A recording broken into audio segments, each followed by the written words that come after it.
malaking tulong talaga yung malasakit. Sobrang tao, wala talaga eh. Kasi syempre po, kung wala po kayong pera, yan lang po yung malalapitan namin na mas madali. Kasi yun po yun nandito sa ospital para malapitan po namin kung wala po kami kakayanan para sa mga babayaran. Kaya napakalaking tulong po sa mahihirap na katulad po. Mami, ba't po kayo naiyak?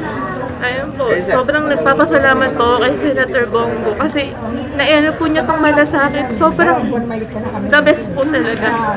Wala akong masabi po. Ang galing. Kasi totally wala kayong babayaran. Ngayon po kasi ongoing po ngayon yung operation ng kapatid ko. So hindi pa po kasi kami kaka-in lang po namin dito po ngayon. Tapos yung sa asawa ko din po na dinadialysis din. Nakakaano din po kami sa kanya.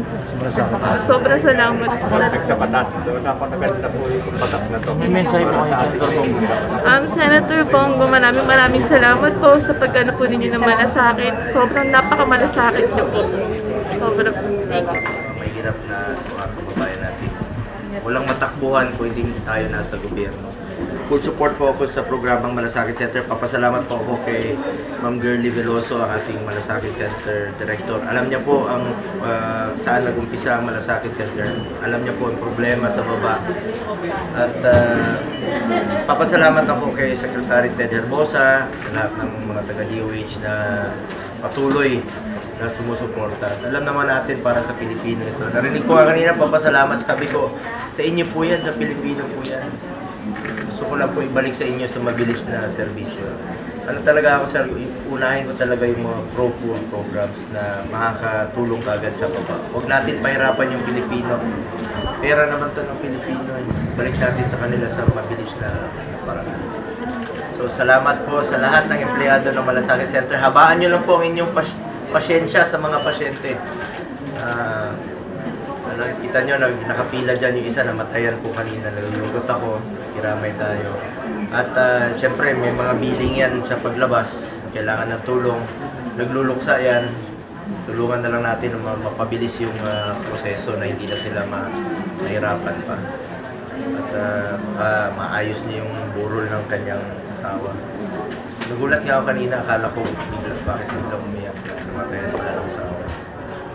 Salamat po. Natutuwa ako na meron ng 159 na Malasakit Centers. At isa po ang lung center sa mga first specialty hospital dahil sa ngayon, batas naman po siya na lahat ng DOH hospitals ay magkakaroon po ng Malasakit Center. At salamat sa lung center dahil kayo po ang kasama dun sa batas na pinasa rin natin.